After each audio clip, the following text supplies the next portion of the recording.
Championship. 8 races gone, 8 to go, but it's because Nigel Mansell is driving brilliantly. He's won the last 2 races in France and at Silverstone 2 weeks ago. Now Nigel, as you can see, is in pole position again today, but right alongside him in the McLaren is the world champion Ayrton Senna, who incidentally has won the last 3 German Grand Prix. And Senna at this moment has an 18-point lead. So there it is, 18-point lead at this moment, with Riccardo Patrese in 3rd place. Nigel Mansell's teammate at Williams is in 3rd place. Alain Prost there on 21 points. So it's that 18-point lead. Can Nigel Mansell make it 3 wins in a row and become the first British winner of the German Grand Prix since James Hunt? That was at Nürburgring in 1976. There's Nigel in the Williams, and James Hunt, he is, of course, as always, in our commentary box alongside Murray Walker. Yes, good afternoon and welcome to Hockenheim, where the weather is absolutely perfect. As in Britain, we had a couple of days of overcast and threatening rain at one point during the 2 days of practice, Friday and Saturday. But when we got out of bed this morning, we found clear blue skies, bright sunshine. It's very, very hot indeed. You're looking at Ayrton Senna, who is 2nd on the grid. And as he did at Silverstone, he dragged a fantastically fast lap out of his McLaren Honda, but it wasn't fast enough. And Nigel Mansell took his 2nd pole position in succession, his 17th in all, and is very much favourite for this race. But there is inevitably a but, of course, and it is that this circuit at Hockenheim is tremendously demanding on the machinery, because there is what is called a stadium section, which has got 3 or 4 quite acute bends in it, but the rest of it is basically 2 almost parallel legs joined at the top by a chicane, and each of those 2 legs has got a chicane, but you go through them at about 120 to 140 miles an hour, so they don't slow the competitors up much. And the result is, particularly in this heat, and it's getting hotter and hotter all the time, the engines and the gearboxes take a tremendous pounding. And with the problem that Williams have had with their semi-automatic gearbox this season, all the British contingent that are following Williams here are very much keeping their fingers crossed. So, Mansell in pole position, Ayrton Senna in 2nd place. Riccardo Patrese, whose picture you're seeing on the screen now, is 4th on the grid, just behind Gerhard Berger. So it's the 2 Williams and the 2 McLarens in the first 4 places on the grid. But there is an interesting point, and that is that Alain Prost was 2nd fastest in the warm-up this morning to Nigel Mansell, and the Ferrari seems to be going much better in race trim than it was in practice, with Senna 3rd and Patrese 4th. Yes, certainly, but in fact, in race trim, though, this morning, really the hot favourite is Nigel Mansell, the Williams, and there we're seeing a replay of Eric Comas's huge crash in practice yesterday. That was yesterday morning in free practice. He had a big fiery accident. That was him having his helmet removed, being helped out of his helmet. You can see that. He was upside down for some time. The car was really destroyed, and surprise, surprise, he got out of that. He had a little shakedown in the hospital, checked him over, and in the afternoon he qualified and had to work very hard. He heroically got onto the back of the grid because he had to improve time. So that's the driver's briefing now. Goodness me, they all want to go so suddenly. So going back to today's race, drivers, no, they don't want to be excused. Not in such a rush. Jean-Marie Balestre there, the person at the desk on the left as we look. And that is the curb that they were discussing there. Was a safety matter on the tyre wall behind, and some of those have been removed. There's been a big argy-bargy between the drivers and the authorities today about safety. For example, the accident that we just saw of Comas's yesterday. And that was much discussion this morning, but all is well. Back to today's race, though. Mansell and the Williams, both yesterday on full tanks in race trim, and again this morning, was utterly dominant. Yesterday's qualifying, where the McLarens split the Williamses, which was quite a surprise, was fairly flattering to the relative performance, but Williams are really dominant here for the race. You may wonder what Senna and Berger were doing there. The answer is that there has been a problem, particularly at the Ost curve. There have been a lot of cut tyres here in the last 2 days of practice and in the warm-up this morning. And both Goodyear and Pirelli are rather gloomily forecasting punctures during the race. Let's hope it doesn't happen. But that curve in particular has given problems, and Senna and Berger went out as drivers' representatives to have a look at it.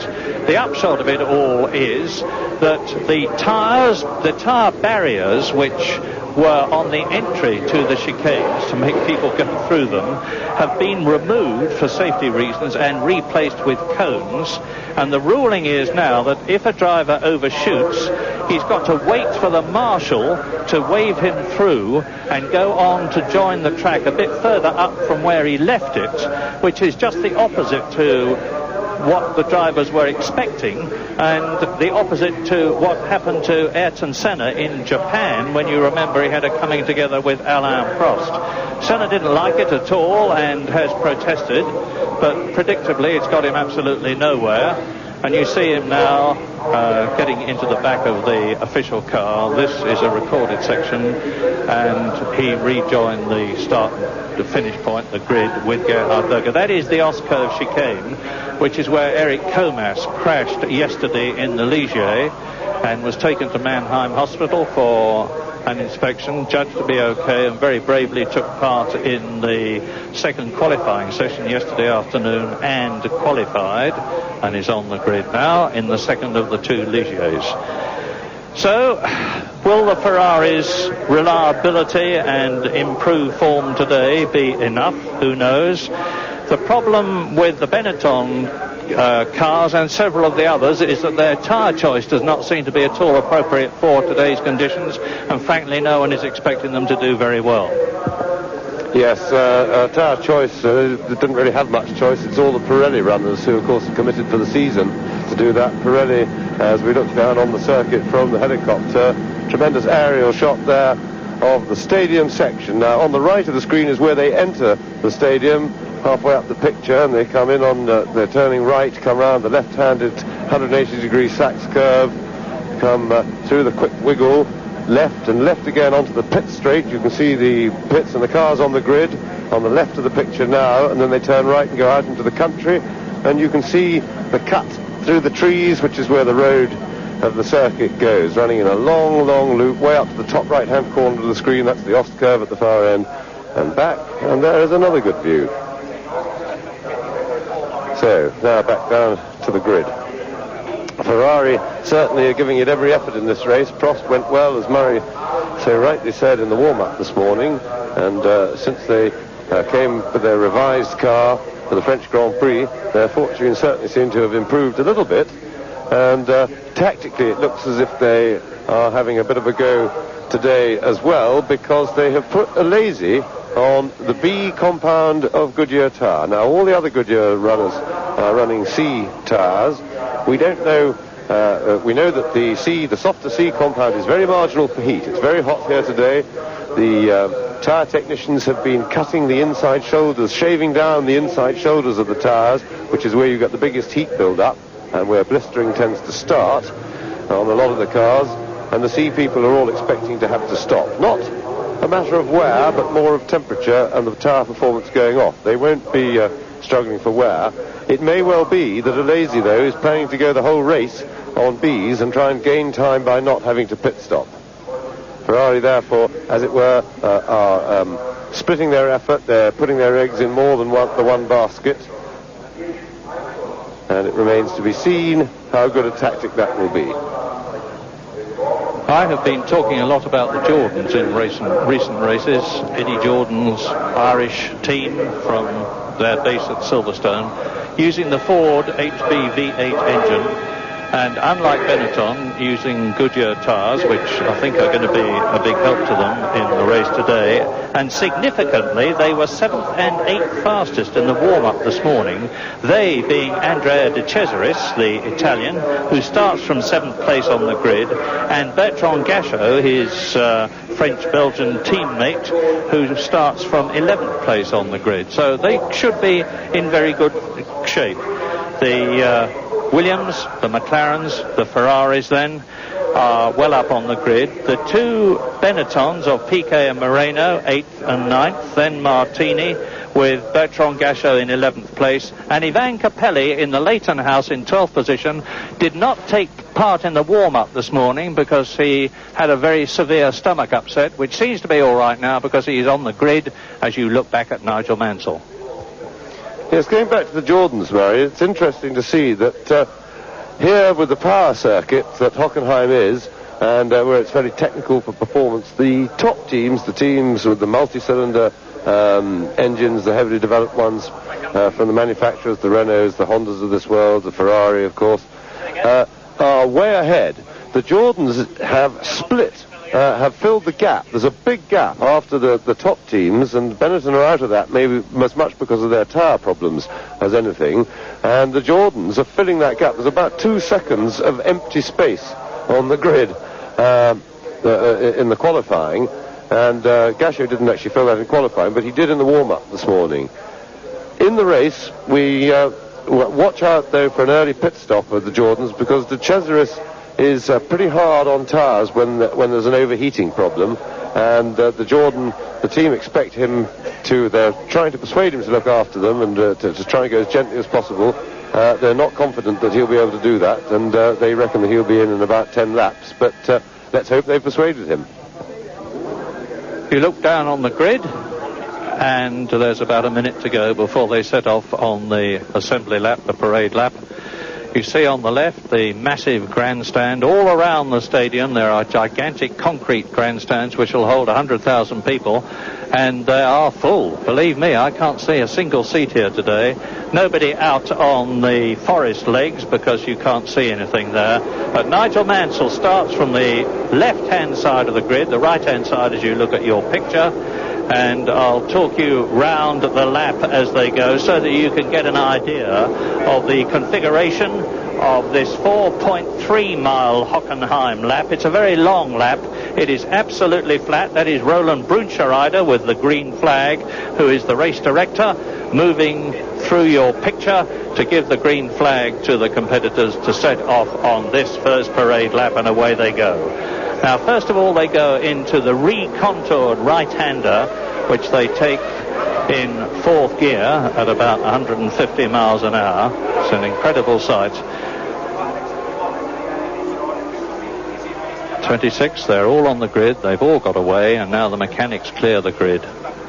And they go then up into 6th gear, building up to the fastest part of the circuit, where Nigel Mansell was doing over 210 miles an hour in practice. This is the first chicane.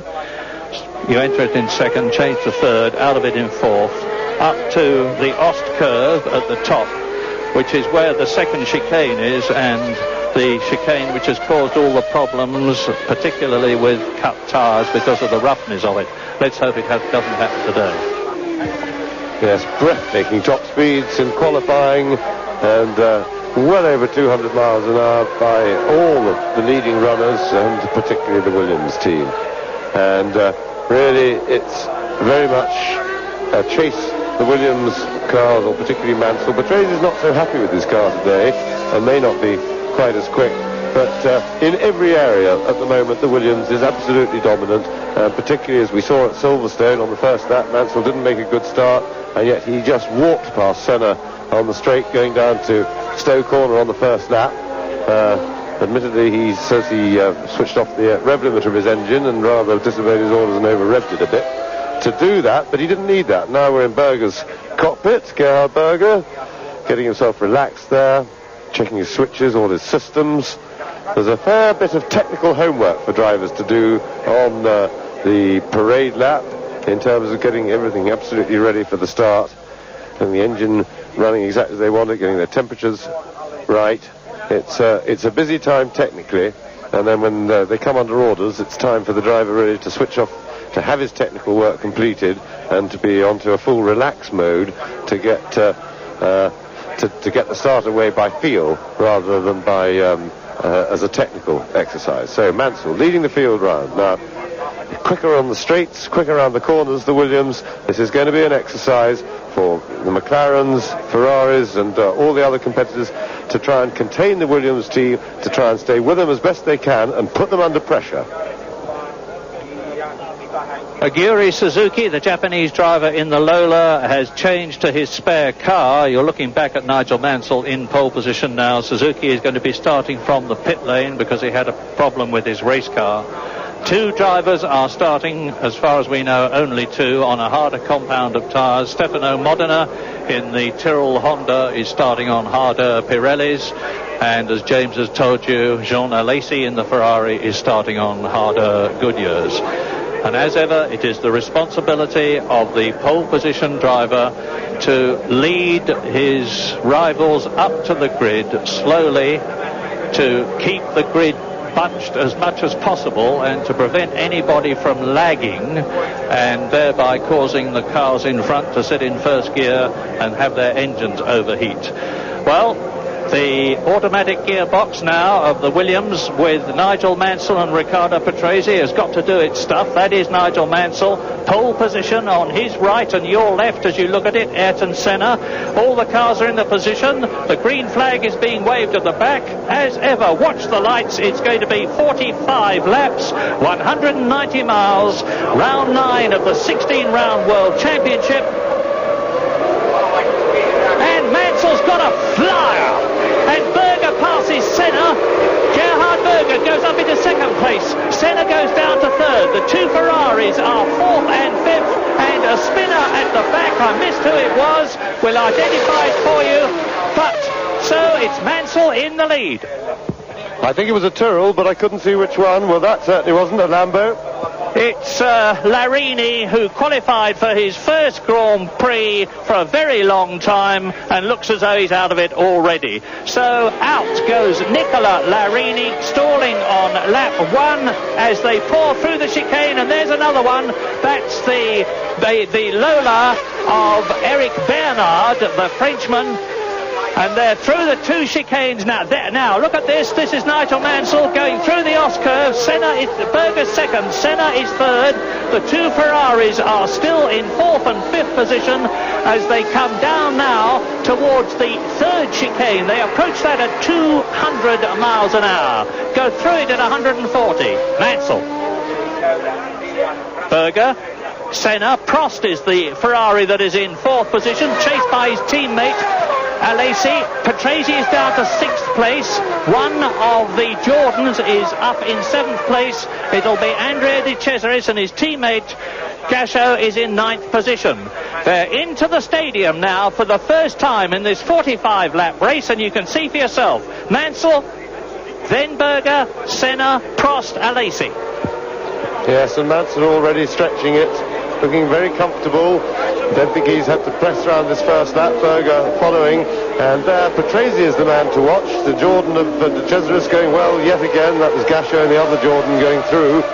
But when we get out onto the straight, let's see if Patrese, who's well placed behind Alesi, see if Patrese, just how quick the Williams is on the straight, to see if he can go past Alesi. He's in the tow now.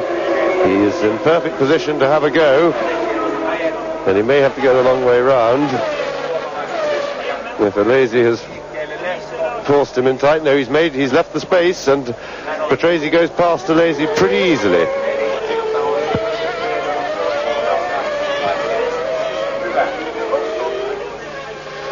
All through the chicane, and after the first lap, Nigel Mansell already had a 1.6 second lead. This is the S-curve. Berger, Senna, Prost, Patrese up to fifth, Alesi sixth, De Cesaris seventh, Nelson Piquet is eighth, Roberto Moreno is in ninth position, Pierluigi Martini is in 10th place, down to the third chicane for the second time in this 45-lap race. And it looks already as though Mansell's problem is going to be reliability rather than speed, and it's certainly no problem about driving ability. Well in the lead. Yes, his most difficult bit of driving today is going to be keeping his concentration absolutely together. Now we look at an action replay of the start, and we appear to be a little bit in the middle of the field. You see it's all reasonably ordered at the front as the leaders get around, but look towards the last third as things get a bit tight now. Going down the inside, the green car on the right there, and inside a little bit of contact right at the very back. Yes, and boom, there we go. And the car's just sort of spinning around all over the place. And that was Mark Blundell's Brabham I saw spinning there. So at the end of the second lap, Mansell leading comfortably, stretching it away, no problem at all for him. Berger still holding off Senna quite comfortably, but very early days yet, and with the heat problems for tyres, the leading drivers at the moment will be more concerned about protecting their tyres as we get the first pit visitor, and it's Mika Hakkinen in the Lotus who is into the pits. They're changing tyres, but I'm sure it's more than just that. In the meantime, as I say, the leading runners at the moment, I'm sure, will be more concerned about looking after their tyres and preserving them to get the best performance out of them, not overheating them. Remember, with the heavy fuel load that they've got right now, in order to get a better performance in the race a bit later on. Mansell. Now Mansell's out on his own, but there's the two McLarens. Prost is holding them. Patrese is with Prost. Alesi not so far behind. Then the gap with Nelson Piquet in 7th place. Andrea De Cesaris is 8th. Roberto Moreno is 9th. Martini is 10th. Bertrand Gachot is in 11th place. Ivan Capelli is in 12th position. And they go round the stadium section again, round the Sachs curve. Now this is Riccardo Patrese's car we're with. Ahead of him is the Ferrari of Alain Prost. Ahead of Prost is Ayrton Senna. So you can see how close it is for 2nd, 3rd, 4th and 5th place as Mansell goes over the line to complete his 3rd lap, leading now by 2.5 seconds. He's made the fastest lap of the race so far, 1 minute 47.5. It's very early though. It'll get a lot quicker as the fuel load goes down, but he's building a handy cushion and he can control the race from the front, hopefully pulling away from his point of view, because there's a very tightly knit battle behind, and there it is as Prost in 4th position pushes Ayrton Senna very hard indeed as they go through the chicane. And I do believe that Ayrton Senna has got some sort of a problem already, because look at the way that Gerhard Berger is starting to pull away, and the Ferrari and the Williams behind are crowding him. Yes, certainly Prost starting to press Senna, but remember the Ferrari did go well in the warm-up this morning, and Senna won't be able to press Berger a lot harder because he'll be in the turbulence of Berger's car. And I should think Senna will be rather hoping that Patrese can distract Prost's attention by attacking him from behind, take the pressure away from him. So this is where the battle is developing, and this would seem to be the important sector of the race. Mansell is going comfortably away on his own. I'm quite sure he's under no real pressure. He's taking it pretty comfortably, not got plenty in hand. But here is the battle. That is Jean Alesi, who is in 6th position. On your right of your screen, so Senna 2nd. Sorry, Berger 2nd. Senna in 3rd position. There is Prost in 4th place.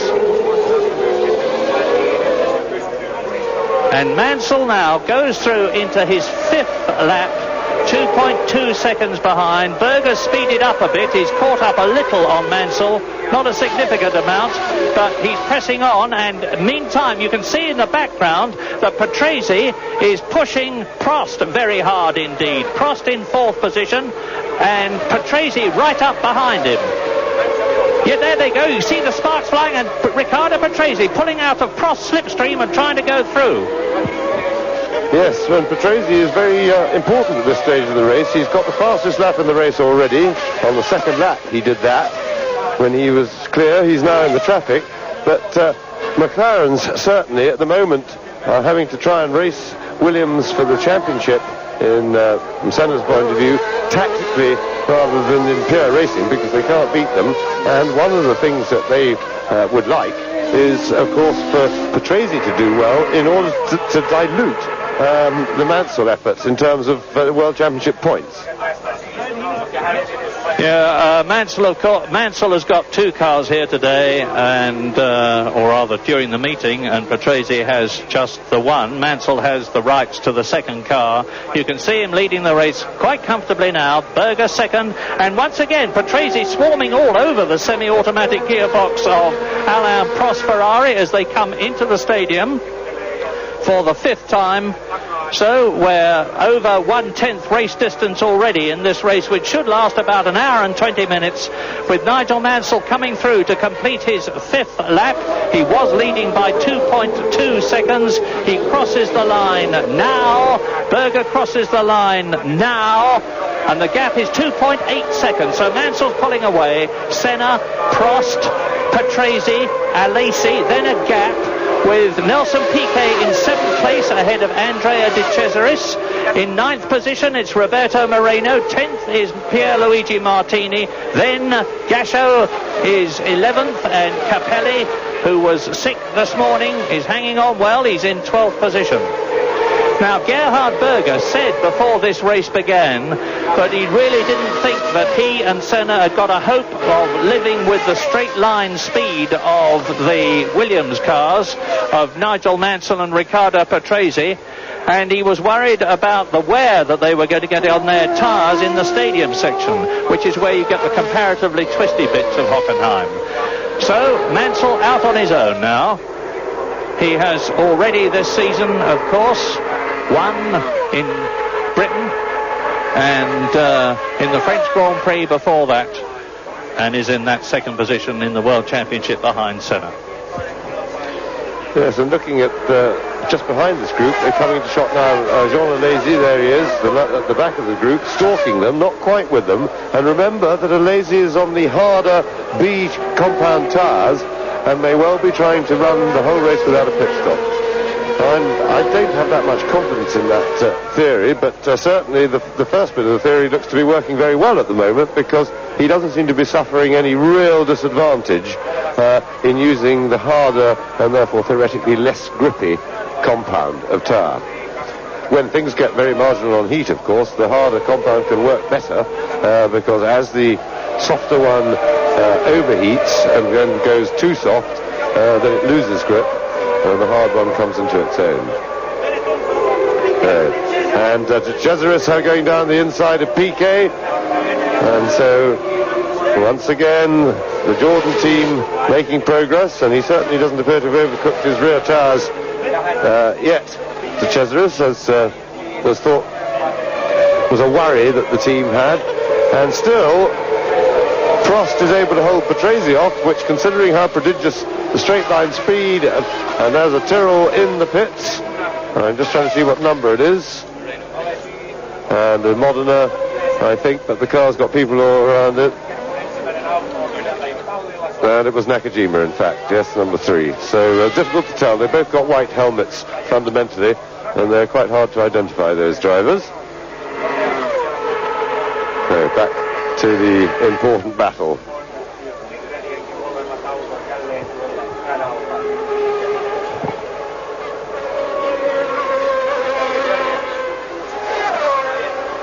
On lap 7, and as you can see for yourselves, Gerhard Berger has eased away from Ayrton Senna, and Patrese, Prost and Senna in 5th, 4th and 3rd places are absolutely together. Now, Alain Prost will come up on the rear wing of Ayrton Senna's McLaren Honda. It's an interesting technical situation here.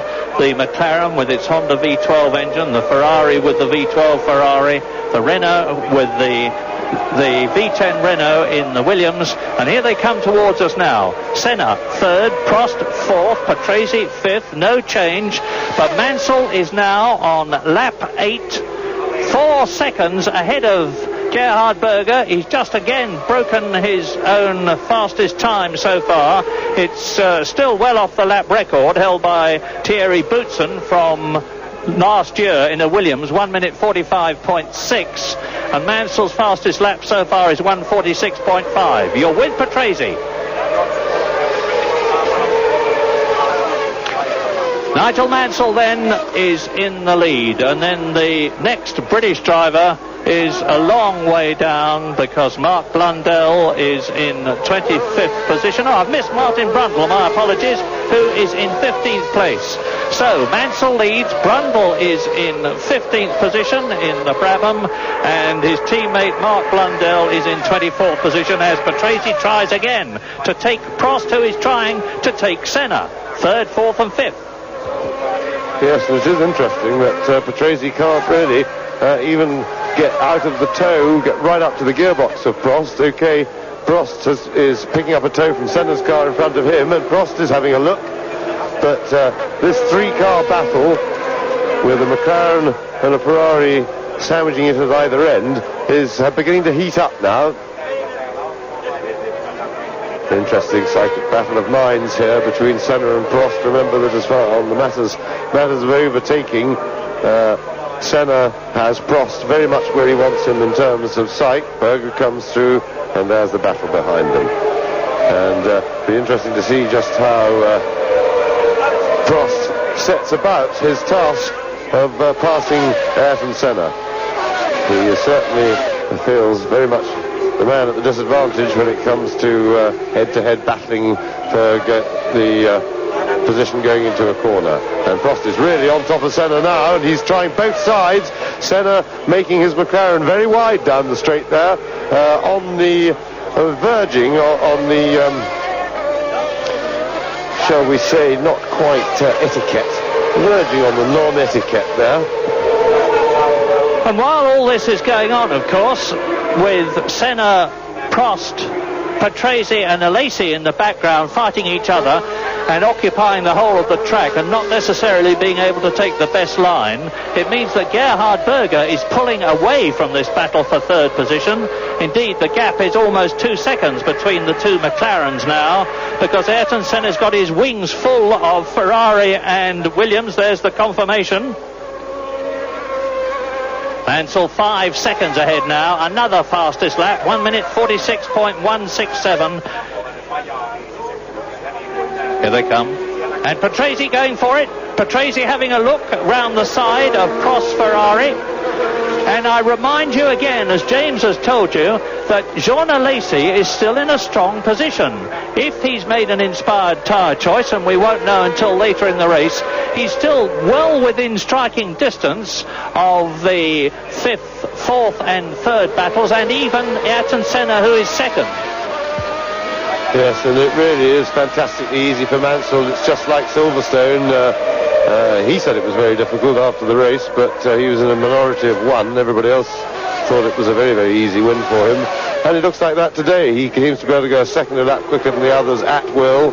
He's matching his pace to the struggling, breathless, pursuing pack.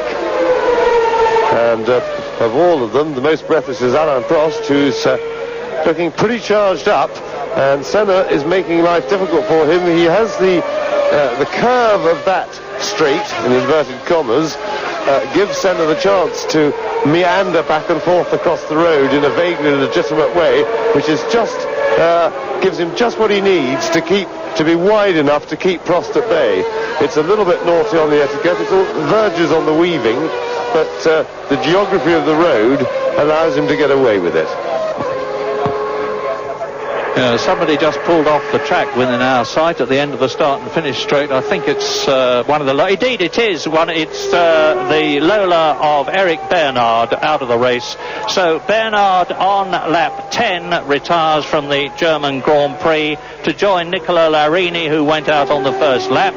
And you can hardly see Prost Ferrari in the background as Alesi, I won't say cruising round in the background in 6th position, but he's very much keeping a watching brief. Lap 10 then, quarter distance almost, with Mansell now nearly 6 seconds ahead of Berger and pulling away, lapping consistently faster. Senna, Prost, Patrese and Alesi together. In 7th place it is still Andrea De Cesaris, as the battle for 3rd position goes into the start and finish straight, completing lap 10. Senna, Prost, Patrese, Alesi. Out of the right-hander, up towards the first chicane. This is 180 miles an hour. And Prost once again well positioned behind Senna. Let's see if Senna does his gentle wander. Senna does. He's giving Prost nowhere to really pull out. Prost picks up the toe and gets to the point where he wants to pull out, just as Senna can meander across the road. And he must be pretty frustrated at the moment. So there's Mansell, looking very comfortable, very easy. Just he's got to keep his concentration together even this early on. And but there are things to do.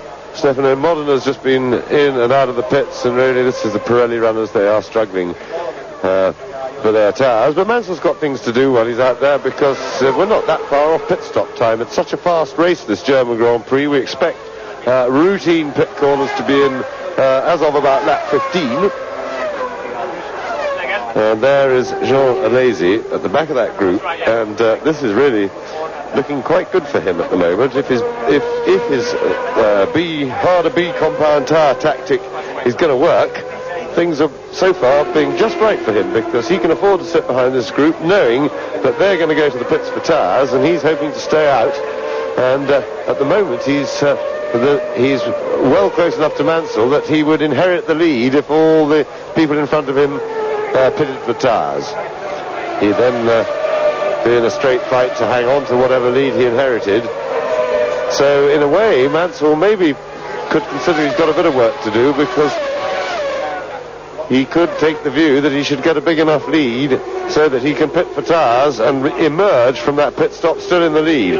I would have thought that would give him the most comfort, but at the moment he's not taking that course and stretching it enough. He maybe is happy that when he gets back in the race, if Alesi is out there without a stop, he'll be able to pick him off in the plenty of time that will be available to him.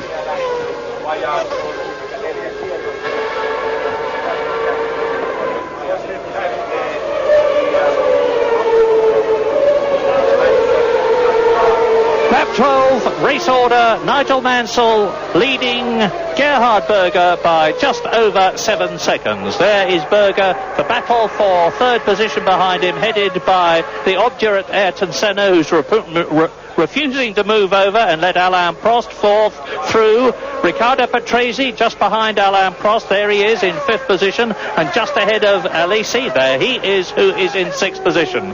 Andrea De Cesaris is about 9 seconds in 7th place behind Alesi.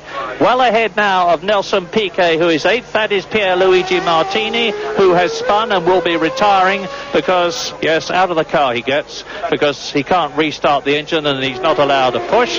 So Piquet 8th, Moreno 9th. Martini was in 10th position, and that means to say that he moves up. And there's the replay of the spin as he goes straight off and unsurprisingly stalls the engine in the process, just manages to stay off the racing line. The leaders now are on lap 13 in this 45-lap race, and Nigel Mansell, as I said, he's now over 8 seconds ahead. 2nd, 3rd, 4th, 5th, 6th together. Yes, and Mansell's fastest lap now, his lap time's coming very close to the old lap record, and of course we're still well short of half distance. The cars are still very heavy indeed with their heavy fuel load.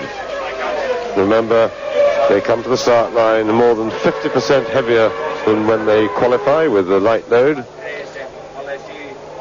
These cars requiring over 200 litres of fuel for a race such as this. And right now, Nigel Mansell is on 10 World Championship points if he stays where he is. We're riding now with Ayrton Senna in 3rd position, and you see the Gerhard Berger's McLaren Honda in front. And there are obviously no team orders in the McLaren team. But then, even if there were, I can't see Gerhard Berger slowing up to let Ayrton Senna through, because in the process Prost and Patrese might well pass him at the same time. It's that close behind the Austrian, who is on his way at the present moment to another second place, having finished second in the San Marino Grand Prix at Imola and subsequently at the British Grand Prix a couple of weeks ago. Mansell's gone through and completed now another lap. He's on his 14th lap out of 45. And I'm waiting to tell you what the gap is between Berger. You're looking at Berger now going into the right-hander at the end of the lap. The gap is 9.8 seconds. Now up towards the first chicane. He's doing well over 140 miles an hour here, over 200 miles an hour at this point as he approaches the chicane. Backs off. And into the pits comes Nelson Piquet. That's the first chicane. Now building up to 200 miles an hour again into sixth gear as you watch Piquet exiting. He's a Pirelli runner, and he's in a bit earlier than we would have expected, lap 14, not all that much earlier, as the battle for third goes through the chicane there. Senna, Prost, Patrese in fifth position, Alesi is still in sixth position. And if you can hear other voices than James and mine, the answer is that we're in a kind of international Tower of Babel, full of commentators of various nationalities, and it is them that you hear. A terrific scrap. This is marvellous stuff for third position, and it's not bad for second either, because Gerhard Berger's having his time cut out as once again Prost shows his nose to Ayrton Senna, and once again Ayrton Senna moves that couple of inches or so that make it quite impossible for Prost to get through. And we've got quite a lot of activity in the McLaren pit. The tyre's been got ready in a terrific hurry. I think one of the drivers has just radioed, must have just radioed, and coming into the pits now is Berger. So Berger must have told him quite late, because there was a tremendous panic to get the tyres out. Remember, they keep them in their blankets, keeping them hot. And the lollipop man has only just arrived, so that certainly caught the McLaren pit on the hop. But they're geared to do it, and as a result, they've got problems. They got bad problems, and I think at the end of the day, they may well say to Berger, that was your fault, you should have given us more warning, unless he had a puncture. He may have just had a puncture. That, of course, was a potentially disastrous stop for Gerhard Berger in terms of keeping a good race position. He came in second position, and you can see him there behind Capelli's Leighton House, and Capelli is in 10th position, so Gerhard Berger is joined in 11th place. And that means to say that Prost is now third behind Ayrton Senna, who is second. Riccardo Patrese up to fourth. Jean Alesi up into fifth. Gerhard Berger well down. Andre De Cesaris is verging on getting onto the leaderboard. And Nigel Mansell goes serenely on his way. So that's the first of the important tasks.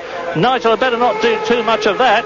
He locked up momentarily there and will have given a little bit of extra wear to his tyres. Let's hope he didn't flat spot the left tyre. Yes, and of course De Cesaris is in fact already on the leaderboard. He's in sixth place, because Berger emerged from the pits behind him, moving up sixth, and that's the other Minardi out of the race. That's Morbidelli. So in short order, we've lost both Minardis. Put it in gear, old chap. It's rolling backwards. Go on, quick. Oh, that's all right. It's come to its own halt. So back to the race. And Senna now leading the pursuers, the Mansell pursuers, and that's the power marshals hopefully just getting a bit over enthusiastic. The Ferrari pit, incidentally, are all ready to rock with tyres, and that's presumably for Alain Prost. And if that's the case, I wouldn't be surprised. And the McLaren pit are also ready now. This could be interesting, because they're in adjacent pits, and if Senna comes in ahead of Prost, Prost may be interfered with getting to his pit, and it'll be a tremendous head-to-head tyre-changing match, because they're right together on the track, and I get the feeling they may both be coming this lap. It could be that Ferrari will radio and say don't come this lap because of the potential interference from Senna, who will be in the better place to get in the way, as it were, as they go for their pits.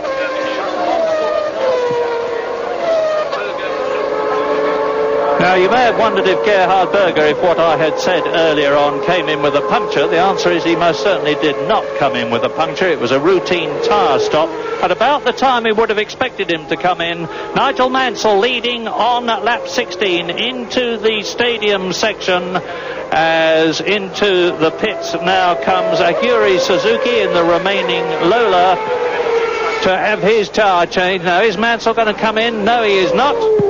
And here come the pursuers, and Senna in the stadium now, 2 corners away from the pit road entrance. He's got a back marker between him, but Prost is through, and you can't see this that's happening, and Senna is staying out. So is Prost, so neither will come back as we watch. That's Pierluigi Martini running back. No rush, Pierluigi, they can't get in another car. Too hot to be running in all those overalls too. Yes, now, Ayrton Senna then is 14.2 seconds behind Nigel Mansell, who really has to just keep the Williams running and hope that he has a clean tyre stop if he's going to have one, because the race can be lost in the pits just as easily as it can be lost on the track. But Ayrton Senna now is up to 6 points in the World Championship compared with 10 for Nigel Mansell if they both finish where they are. I remind you, as that is Roberto Moreno into the pits in his Benetton for new tyres, new set of Pirellis. Let's see what the time is. Not a bad stop, that 7.46 seconds compared with Gerhard Berger's 16.14. The Lola that you saw just parked on the right was that of Eric Bernard, and there is Roberto Moreno, who was in 10th position but will now have slipped down. And on lap 17 it's Mansell leading, Senna second, Prost third, Patrese fourth, Alesi is fifth, De Cesaris is sixth, his teammate Bertrand Gachot in the Jordan is seventh. Is Mansell coming in? Yeah, so Mansell in the stadium, and the big moment there is the Ferrari and McLaren thing. Tremendously tactical, very important for the outcome of this race. Now Senna is in the stadium, and we think he's coming in this lap. Certainly the team are ready, certainly Ferrari are ready. They're adjacent pits, the cars are adjacent on the track. There goes Mansell out of the stadium on his way. Senna heads for the pits, and so does Prost. So Prost and Senna coming into the pits. Now please, Mr. Director, please can we see this? Yes, we've got it. So Senna, now pit number 1, McLaren, pit number 2, Ferrari. There goes Prost, nearly getting McLaren mechanics on the way. All very fraught and pretty dangerous, and that's a fast one. That's a fast one by Senna, and he's away ahead of Prost. And a tremendous stop by both teams, and the order remains unchanged. And that was really brilliant teamwork by both teams. But of course Riccardo Patrese has gone up into second place, and what a stunning pit stop by both McLaren and Ferrari, who came in together, Senna and Prost respectively in second and third places, went out together, so they took as near as no difference at all, exactly the same time. So Mansell now leading his teammate Riccardo Patrese by 17 seconds, with Alesi having moved up into third position because of the pit stop of Senna and Prost, who are now 4th and 5th on lap 18 in this 45-lap race. De Cesaris and Gachot are 6th and 7th, and we've just got Thierry Boutsen having come into the pits, well down in his Ligier with the Lamborghini engine. But there is the man, that is Nigel Mansell, looking back from the camera on the fairing in front of him. Mansell on his 18th lap now. And Nigel into the pits right now. He leads by 17 seconds. Is he going to be able to get out quickly enough to be able to retain the lead? I very much doubt it. You can see the seconds ticking away. You're watching the action. Patrese has gone through. He's in the lead. And through has gone Alesi, who is in second place as Mansell sprints out. So Mansell rejoins the race in third place behind Riccardo Patrese and Jean Alesi in the Ferrari, as Senna in fourth place and Prost in fifth position right behind him go past the pits.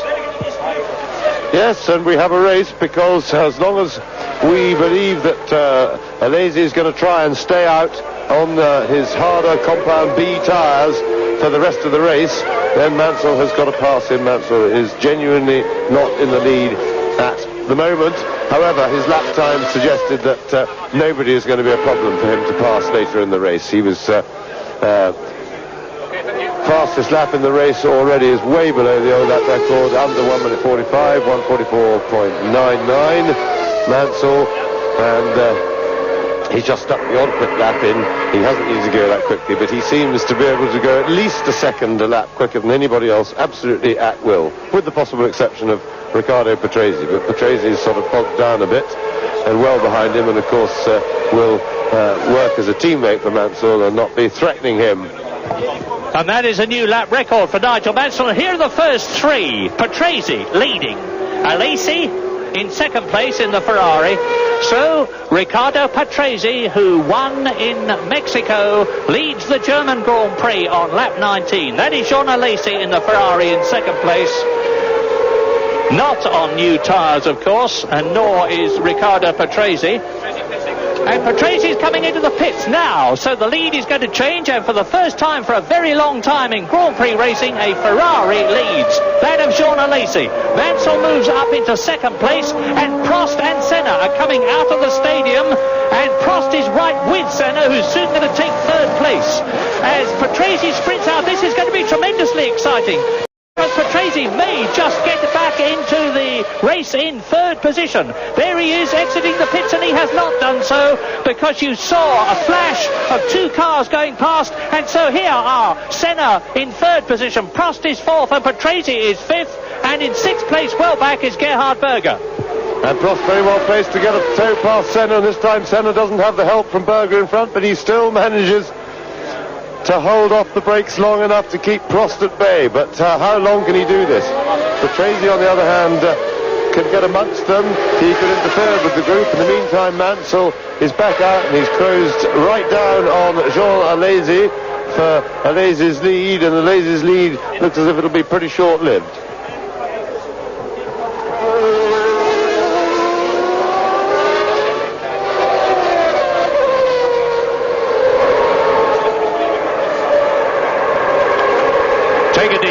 Lap 20.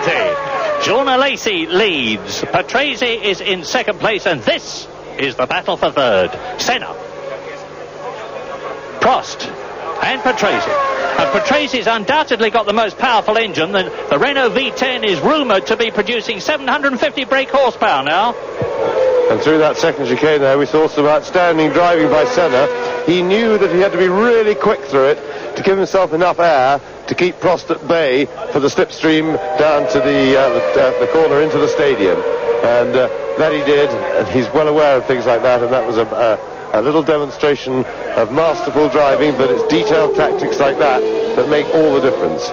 Certain corners he has to be particularly quick through, and to, as it were, build himself up for those, save himself for those. And this is another one, out of the stadium onto the straight.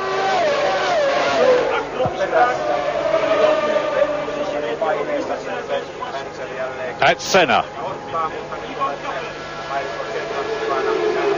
And there's the confirmation of the positions. What they don't show you is that Nigel Mansell is now only half a second behind Jean Alesi in the lead as Capelli comes into the pits. Yes, and Mansell on new tyres is now pulverising the lap record, under 1:44 now, and that, believe it or not, is whilst being stuck behind Alesi, temporarily, I'm sure. It's a pity we haven't got a camera on Patrese's car that's working, or Alain Prost, because all that you're seeing from Ayrton Senna's car in third position is clear track ahead. And if you were on one of the other two, you can see the people in front, and you can see how close it is. And Patrese trying again to get past Prost. And this is the corner where he had to be quick the last lap, remember. And again, Senna was so quick into it, he got himself that little bit of space, and Prost shouldn't be able to get at him down this straight before they get into the stadium. Just watch it each lap. Senna gives it a special effort through that second, through the back chicane, well, the third chicane, in fact, it is. So Senna protects his lead into the stadium yet again. He comes under most threat, though, of course, and there's one of the Tyrrells, and that looks like Nakajima. And Nakajima for more tyres. And a fairly quick pit stop, but they're in trouble. It's a troubled day for the Tyrrell team. So Senna now, this is the straight where he comes under the greatest threat from Alain Prost, or will be now, going out of the circuit, out onto the straight up to the first chicane. Remember, he has that bit of slight curvature in the road which allows him to wander across the track. And Patrese now putting Prost under threat. Can Patrese go around the outside of Prost? He's looking like it. Fighting stuff. Both sides will Patrese, and Patrese gets in front of Prost. So that will be a great relief to Ayrton Senna for the moment. Riccardo Patrese up into 4th position. Now, can he get past Ayrton Senna? They're tackling a tail ender. They both go past him. And you're looking now, Mika Hakkinen in the pits in his Lotus, and there's obviously some sort of a problem. He is well down the field, Mika Hakkinen. He was told when this race began to take it easy and hope that a lot of people would retire, and sadly it looks as though he's going to be one of them, and his German new teammate Michael Bartels just failed to qualify. But now Riccardo Patrese, having disposed of the Ferrari, and he is in 4th position, hopes to dispose of Ayrton Senna and maybe even gain on Jean Alesi, although Patrese is some 13 seconds behind Alesi's Ferrari, which is 2nd. And Mansell leads. There he is, Nigel Mansell, ahead of Jean Alesi. Look how much Mansell has pulled out now, 1.5 seconds in the lead. So Mansell on his new tyres, as James has said, pulverising the lap record. He's gone round in 1 minute 44.7, which is very nearly a full second faster than Thierry Boutsen's last year lap record. And Patrese ahead of Senna and Prost. So it's Mansell leading, Alesi 2nd, Patrese in 3rd position. The Williams are really getting the hammer down. And down to that 4th position goes Ayrton Senna, and it looks to me as though he may lose it to Alain Prost, who's having another go. Look at this. And it looks as if the personal battle between Senna and Prost is being handled very dominantly by Senna, because there's no doubt that Senna, here you can see Senna as Patrese comes past him. This is a replay from when Patrese got down the inside of him going into the stadium. But back to reality, and certainly Prost seems to have the car advantage. I feel that Prost could go quicker on his own. The warm-up times this morning suggested that.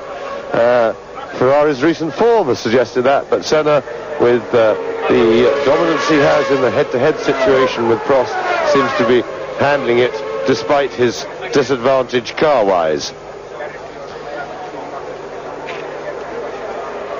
So Patrese, nice and easy. Gerhard Berger still in 6th place with his slow pit stop. He lost some time. He's some 8 seconds, as you see there from the caption, behind Alain Prost, but by no means out of it.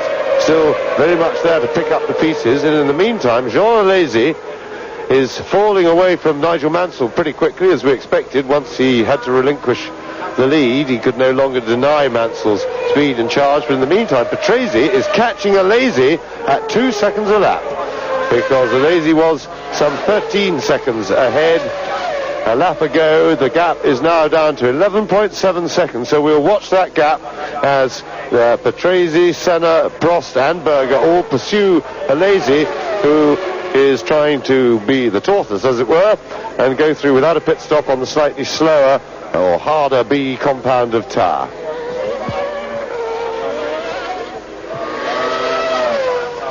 With Riccardo Patrese in 3rd position, as James has said, some 11 seconds behind Alesi. Now the fastest man on the circuit. New lap record, 1 minute 44.966. That is 7/10 of a second faster than even Nigel Mansell has gone. Alesi 2nd, then Patrese 3rd, Senna 4th, Prost 5th, Berger 6th, De Cesar is 7th, Piquet is 8th, Moreno is 9th, and Capelli is 10th. Mansell's already done a 43.9, Murray.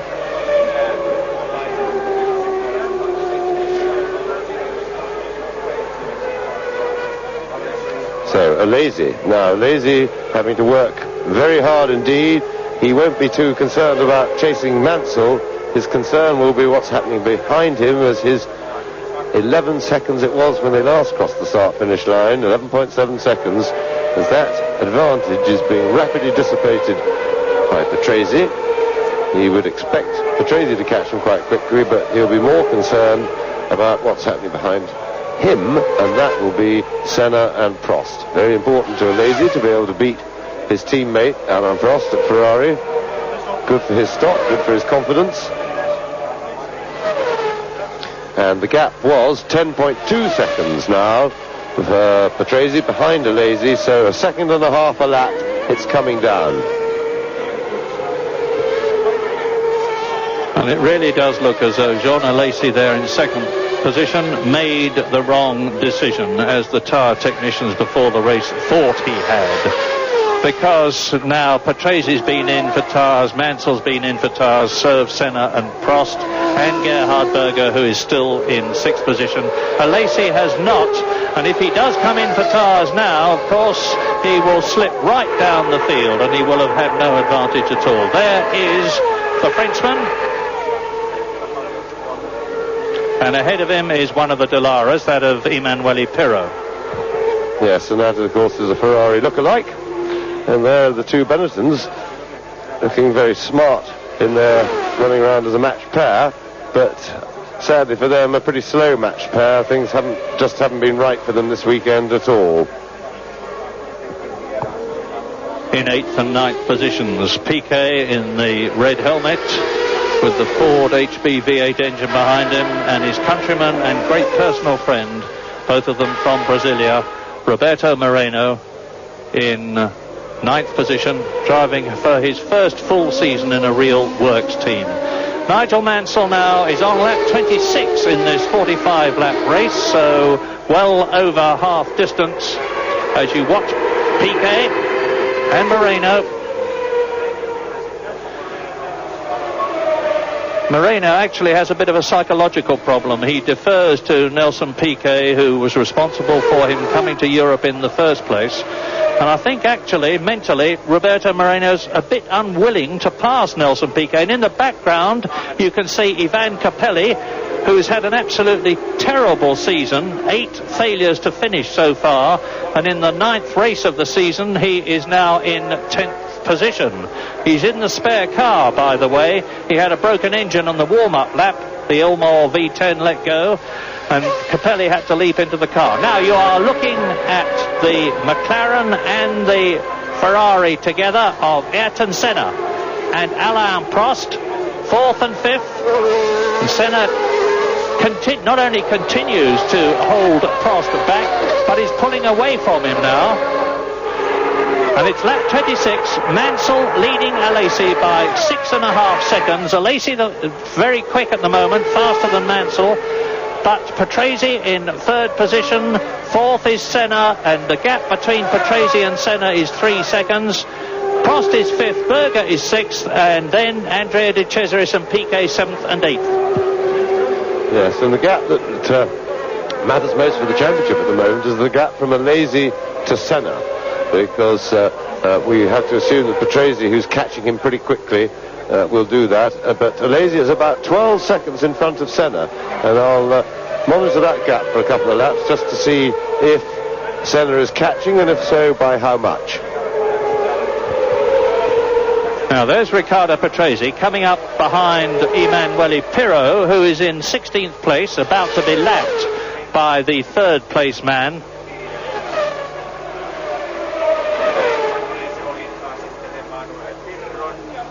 Patrese using his superior horsepower and momentum over the Judd V10 engine of Pirro's Dallara, laps the 16th place man. There is Emanuele Pirro, and here is Riccardo Patrese. And it's getting to be a pretty close run thing, because for second place, because Patrese is closing all the time. He's lapping consistently faster than Jean Alesi before him. You will remember that not so very long ago, there is Patrese. The gap was over 11 seconds, and now, as you see, it's down to 7.8, with Patrese lapping consistently at least a second quicker. So that means to say that in probably less than 7 laps time, round about lap 33 or 34, Riccardo Patrese will be challenging Alesi for second position, and I think Alesi will be powerless to do anything about it because his tyres must be getting pretty worn by now. He's on the same set that he started. Yes, and but Senna is the man who's looking for points. Any small point score is all a help in trying to keep that lead as wide as he can against Mansell. And he is also catching Alesi, but not as quickly, of course, as Patrese. And he's catching him at about sort of 3/4 of a second a lap. Now, they've just gone past, and I can tell you what the gap is. Alesi is some 10.6 seconds ahead of Senna. So it's coming down, but coming down reasonably slowly. It may well be that it'll be quite a close run thing at the end of the race, if assuming that Alesi's tyres hold up, continue to perform well, and he doesn't have to pit. Senna coming up to lap Pirro, but Prost is too far back to do anything about it. Yes, and in fact Prost's attack on Senna seems to have calmed down quite a lot now.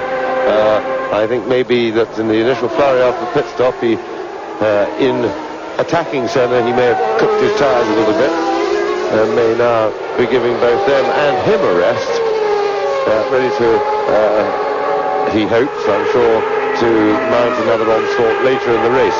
When I say to give him a rest, I should explain that to run very close to the car in front is a great deal more physical effort. I mean, it almost doubles the amount of physical effort required to drive the car for two reasons. One is because on the mental side, your visibility is much, much smaller, so it's much more stressful because when you're tucked right under the rear wing of the car in front, you have very limited vision of where you are on the track. All you can see is a huge, great rear wing in the back of a car filling your eye line, so you have restricted view. But more importantly, the car, you're in the turbulence of the car in front, in the hole in the air made by it. Your wings don't work as well, so you don't have as much downforce, therefore not as much grip.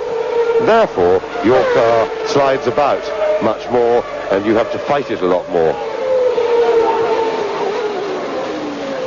Well, we're riding with Nigel Mansell and Satoru Nakajima, who has announced here in Germany that he's retiring from Grand Prix racing at the end of this season, has also retired from the German Grand Prix. He was in 18th position, and he joins Nicola Larini, Bernard Martini, Morbidelli and Gugelmin. And Nigel Mansell, that you are looking at now, is on his 29th lap.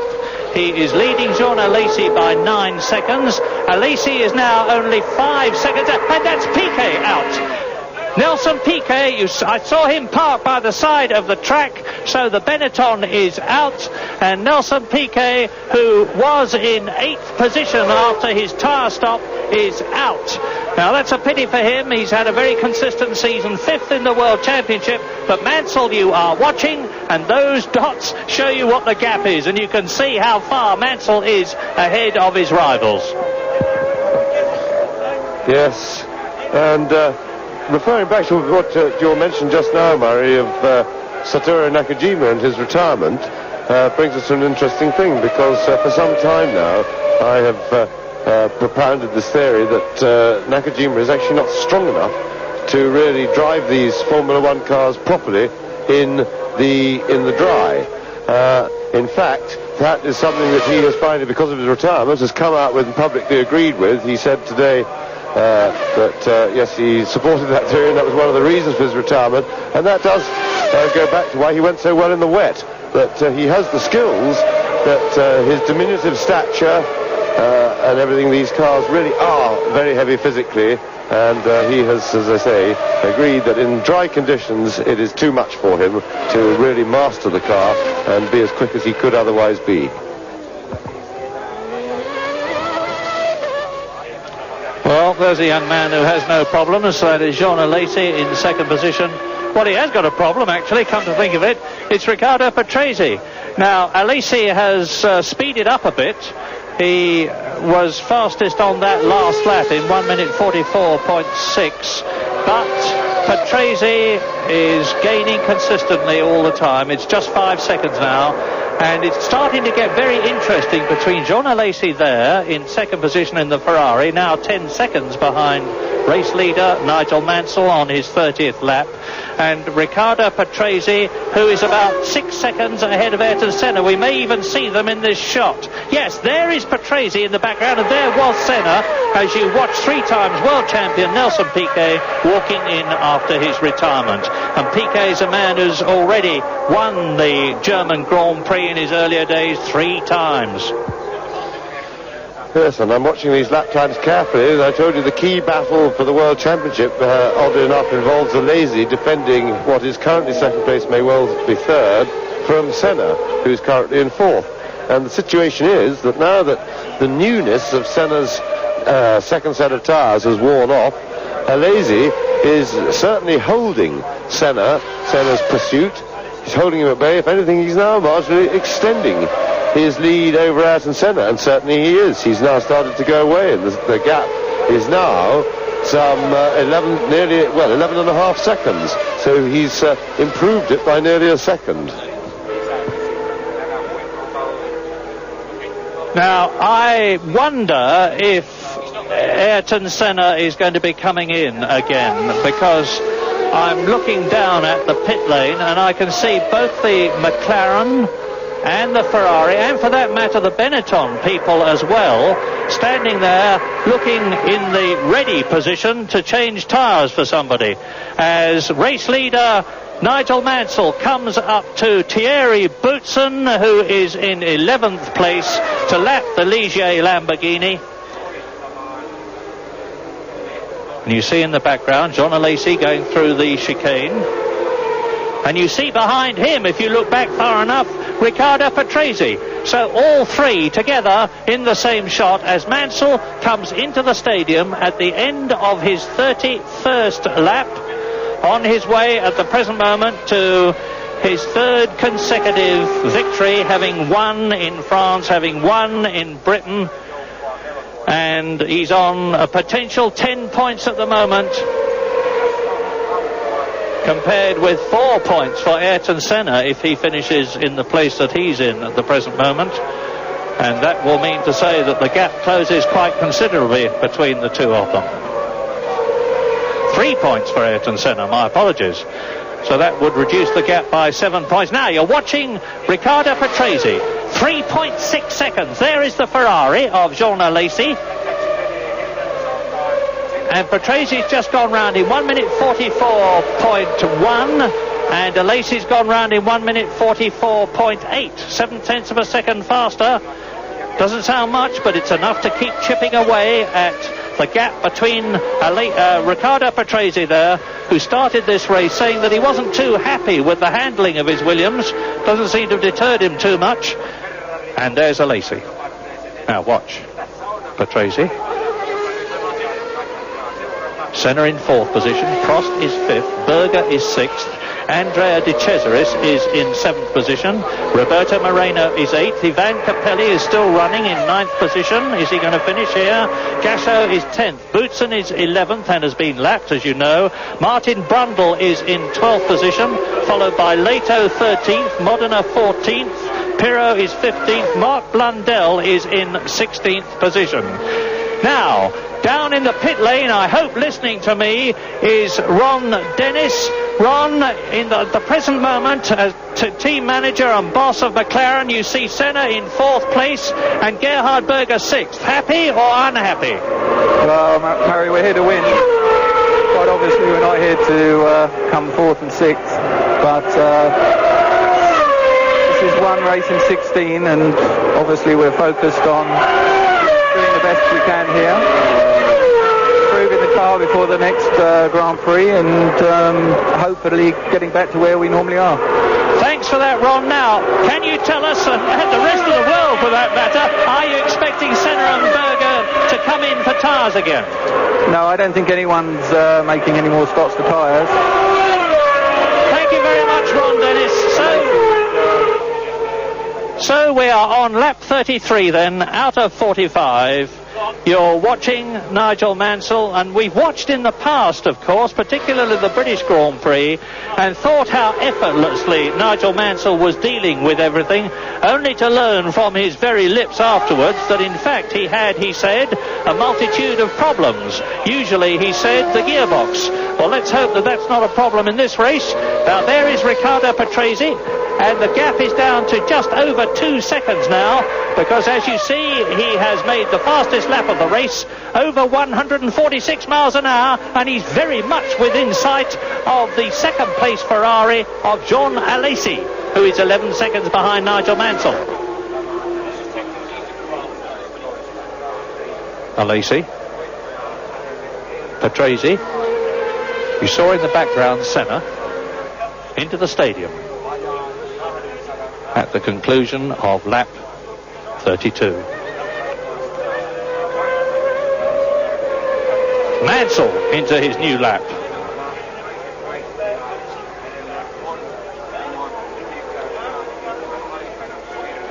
That's Patrese. Alesi goes through 11.5 seconds behind Mansell, 2.1 seconds ahead of Riccardo Patrese. And Alesi is now closing up on Thierry Boutsen, the Belgian in the Ligier. Is he going to be held up? Is this going to give Patrese the opportunity to close up on the Ferrari?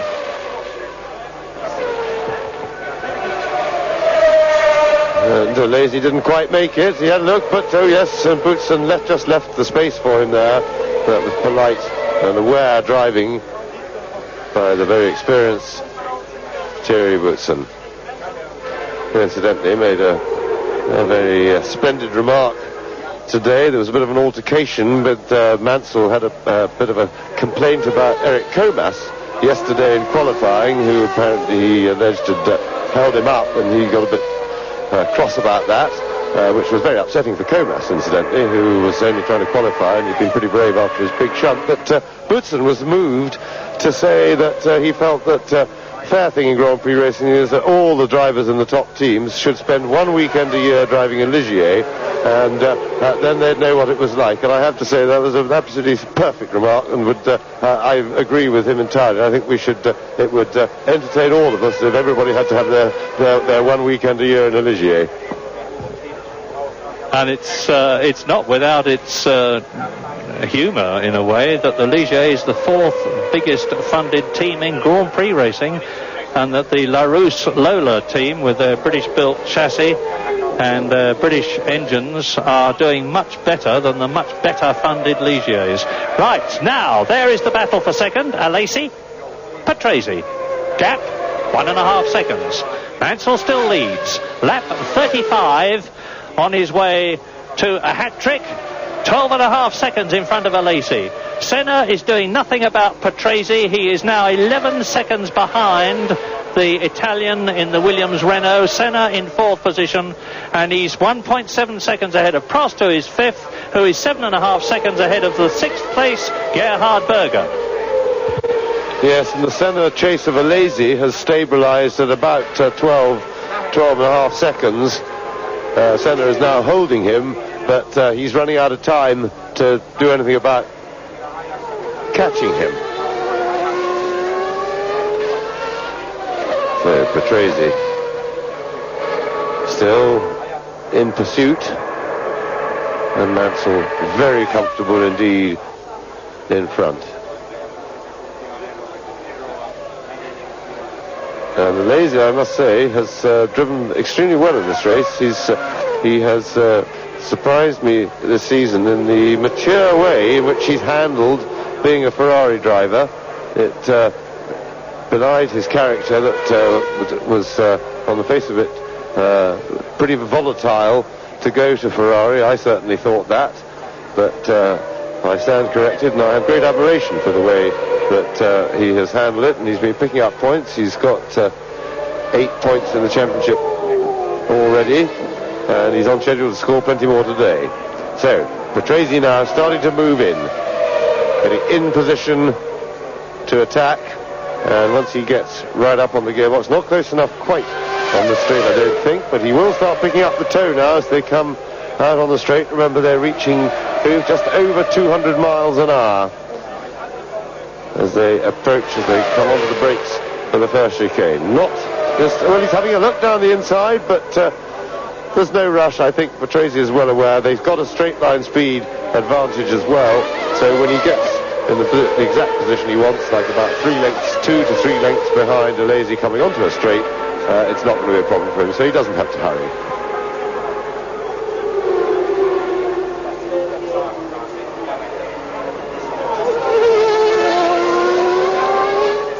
And Riccardo Patrese is in his 217th Grand Prix. No one has driven in anything like as many Grand Prix as he has, and he's lost none of his motivation and drive. Look at him, pushing Alesi for second.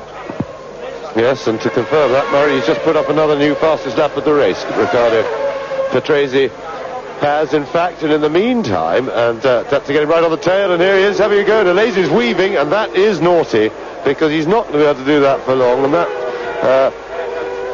wasn't the way top drivers drive. It wasn't etiquette. In golf, that would be considered certainly a breach of etiquette by Alesi, and not a particularly good one, because he's not going to be able to fend Patrese off for the rest of the race by doing that.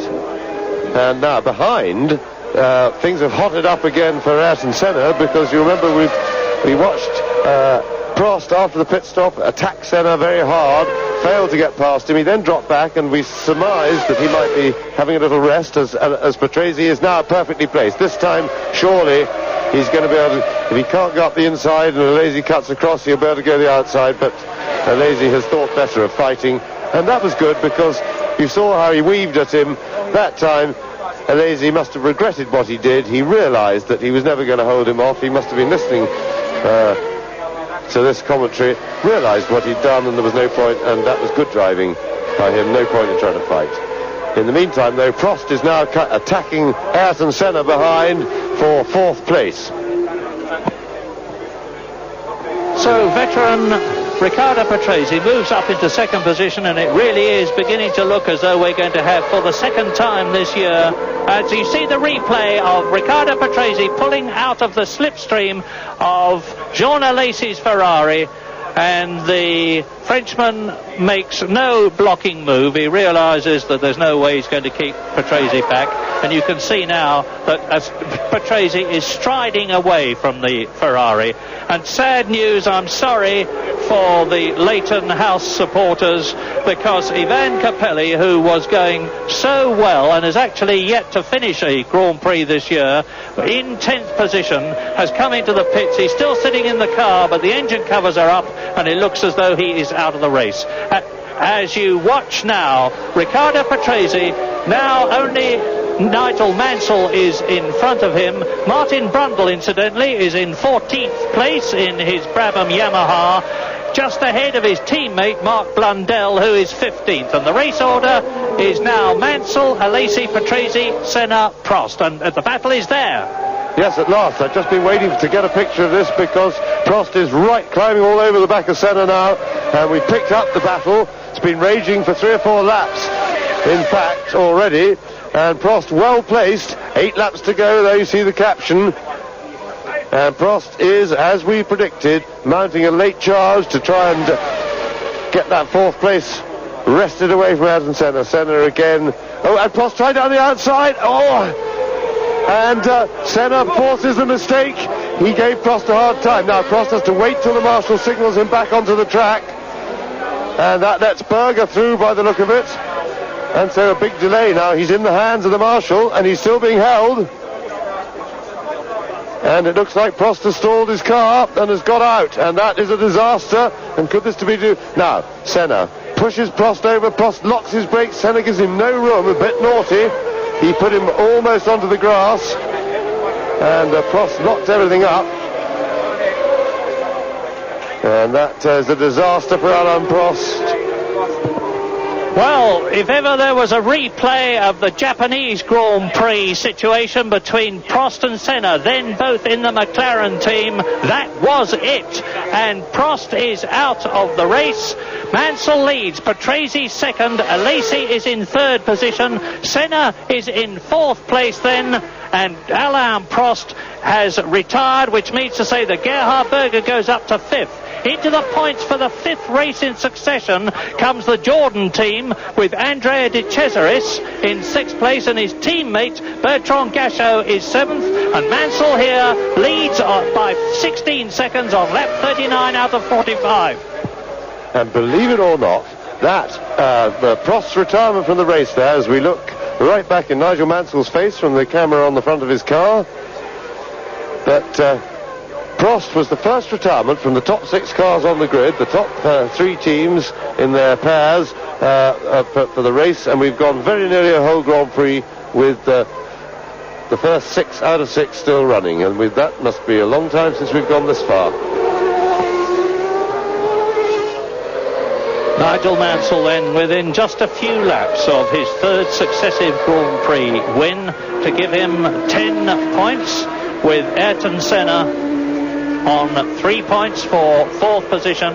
That would close the gap by 7 points and bring Ayrton Senna's World Championship lead down to 11 points from the 18 it was at the beginning of this race. But the race is not yet finished. Mansell has got to do 45 laps and see the checkered flag. Riccardo Patrese being in 2nd place means to say that the Williams team are on 16 points for the Constructors' Championship, and when they started this race, Williams were just 12 points behind McLaren, so it's going to close the gap up a lot, although of course both Ayrton Senna and Gerhard Berger in respectively 4th and 5th places are building points for their McLaren team. And you look now at Andrea De Cesaris in the Jordan Ford, who has moved up into 6th position. And we're on lap 40. 45 lap race.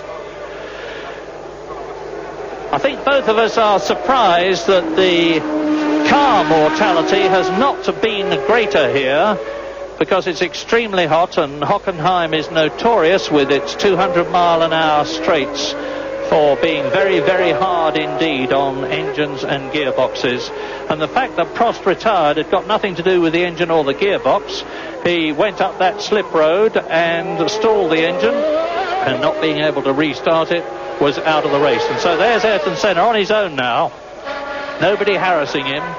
4th place, and Gerhard Berger, who is his teammate, and certainly team orders will apply there, because Ayrton Senna has been given the 2nd car out of order here in Germany. It was to have been Berger's first choice to have availability of the 2nd car. There is Berger. You can see how close it is between Ayrton Senna in 4th place, Berger in 5th place on this, the 40th lap, with Mansell leading by nearly 16 seconds, his teammate Patrese, and he's coming up now to lap Roberto Moreno in the Sol Benetton, who is in 8th position. In fact, race order on lap 41, Mansell leading Patrese by 16 seconds. Alesi is in 3rd place, well ahead of Ayrton Senna, who is just ahead of Berger, 5th.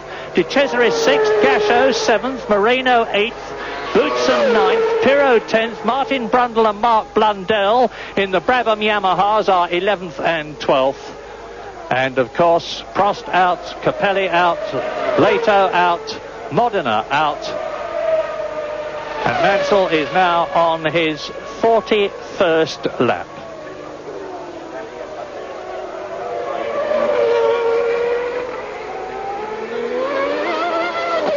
There's Alesi on his own in 3rd place. Only one Ferrari is going to finish this race at best.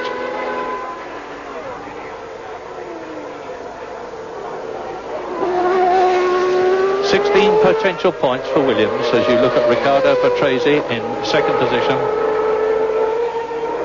5 points for McLaren at the moment.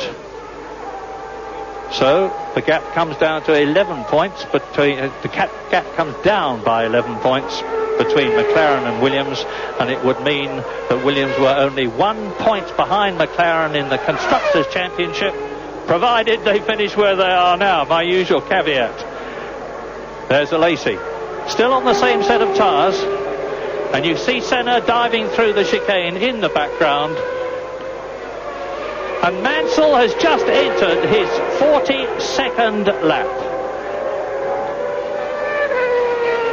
laps to go, including the one that he is on, each of 4.2 miles, so what, about 16, 17 miles to go between Nigel Mansell and the Williams Renault, and victory for the third race in succession. Winning in France, a superb win in Britain, which will be long remembered by the thousands and thousands of people who are lucky enough to be at Silverstone to see it. That very, very disappointing Canadian Grand Prix for Nigel Mansell, where he coasted to a standstill on the very last lap to finish 6th after a commanding lead. And as you look at number 32, that is Bertrand Gachot. Now, there is a bit of a fight going on now between Gachot, Moreno and Boutsen, who are both a lap down, 8th, 9th and 10th, and that is Ayrton Senna. So the Brazilian has been fighting for points for the last 4 races. He won the first 4, of course, failed to finish in the points in Canada, was 3rd in Mexico, 3rd in France, 4th in Britain, and at the present moment it looks as though he's going to finish 4th in Germany. He said at the beginning of the season, and look at Berger. Now, Berger is closing right on Senna.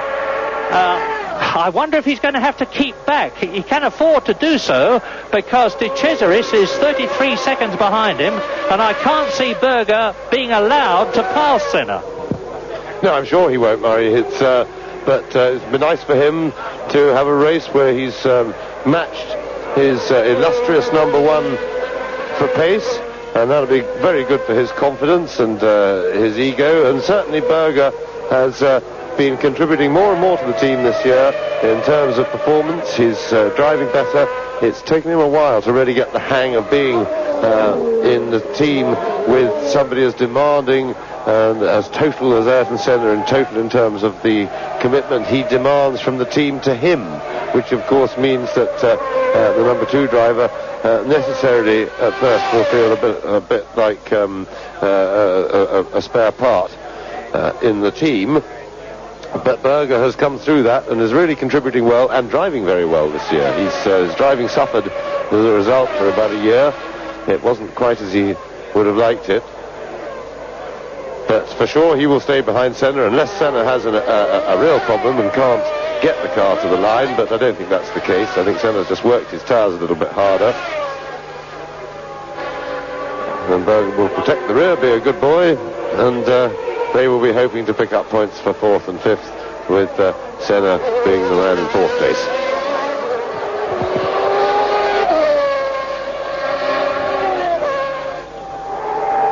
Really not a very happy race for Ayrton Senna, as you see Riccardo Patrese and now Jean Alesi in 2nd and 3rd places on lap 43, and in the background Senna, there's Berger,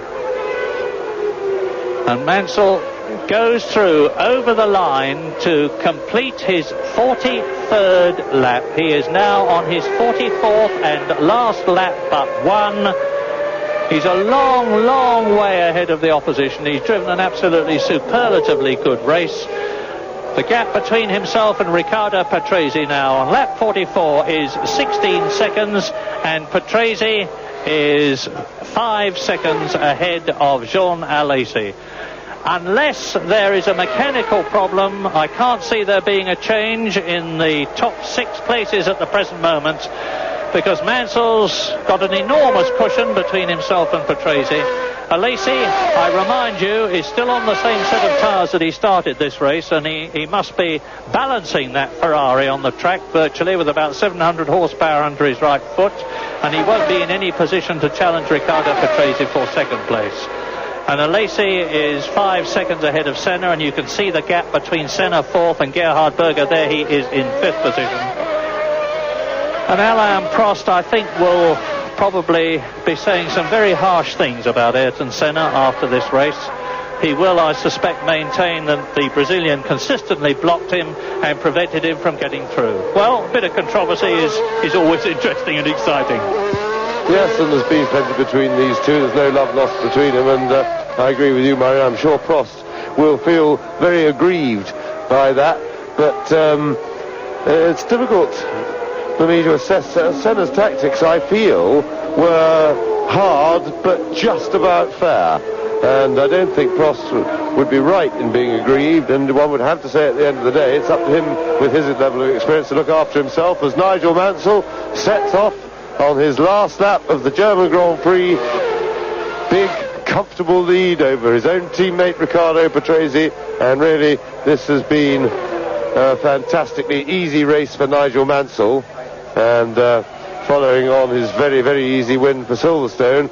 And let's hope that he doesn't find that it was so difficult to talk about it being easy, because maybe he just felt after Silverstone that there's some sort of sin in having an easy win, and it devalues it, because nobody else could see all the difficulties that he thought he had at Silverstone.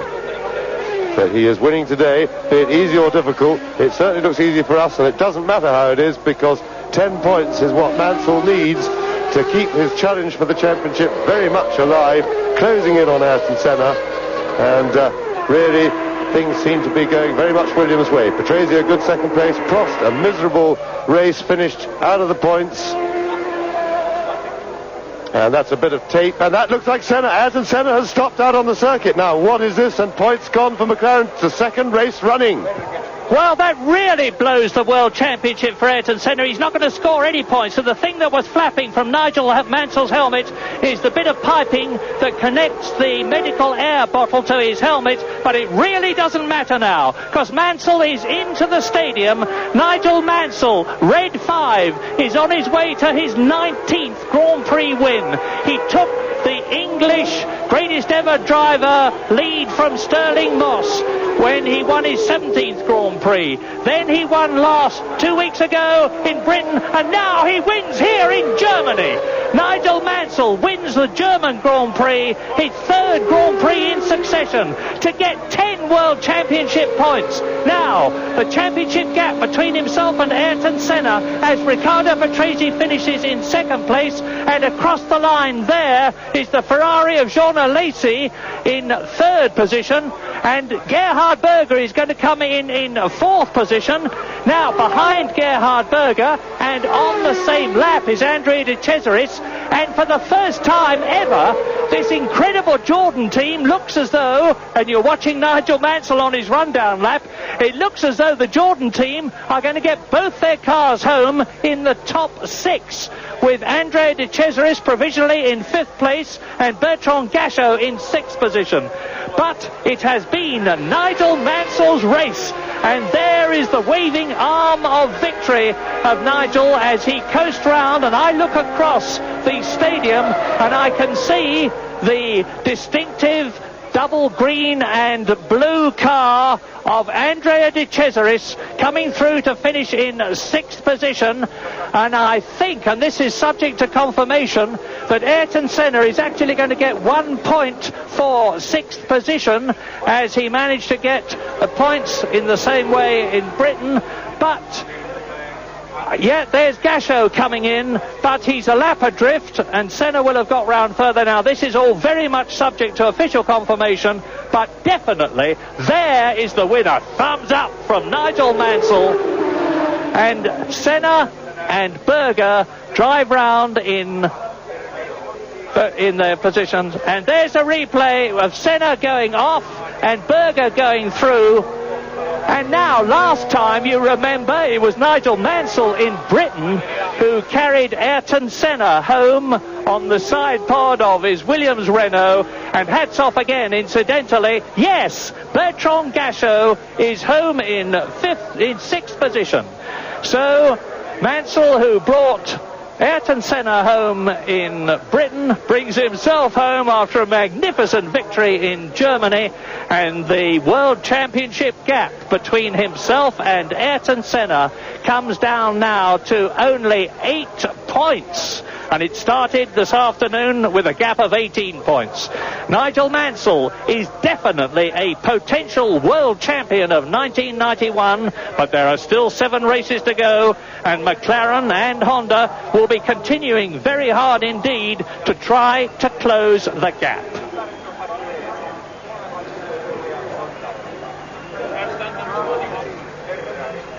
There we are.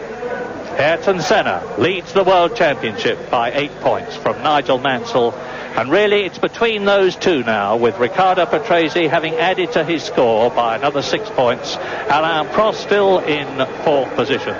But victory in Germany for Nigel Mansell in the Williams Renault by 14 seconds from his teammate Riccardo Patrese. 3rd, the Ferrari of Jean Alesi, just about 4 seconds behind Patrese. Gerhard Berger 4th, with the sensation of Ayrton Senna retiring.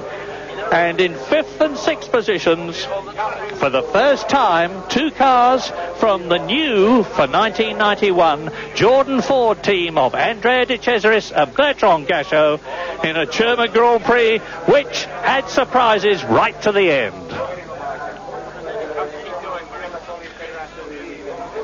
Well, there's Gerhard Berger, and number 32 is Andrea De Cesaris. And it's, it's Ivan Capelli that he's bringing home. Poor Ivan Capelli has again failed to finish. There are rumours of him leaving the Leighton House team.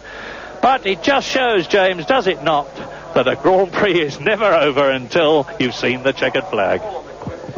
Yes, and I'm fascinated to know what went wrong with Senna's car at the end of the race. Remember, at Silverstone, and that, of course, has put the Williams team into the lead in the Constructors' Championship. The late retirement of Ayrton Senna was the little bit that they needed, the extra couple of points.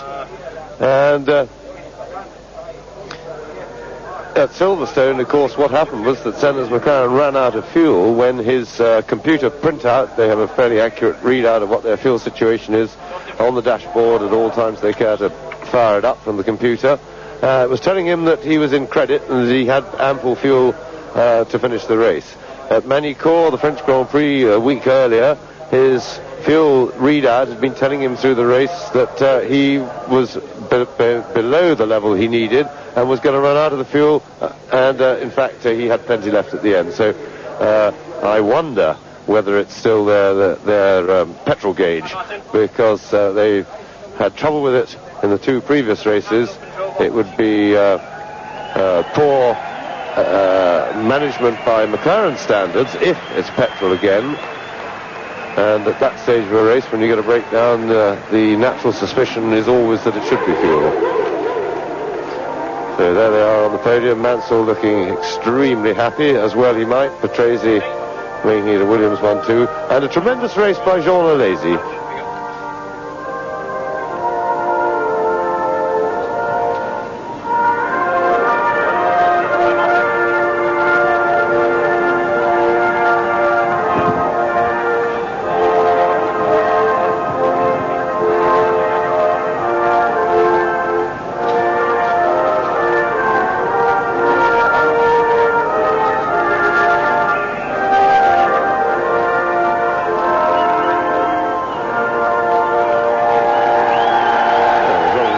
A bit. Oh, there he is.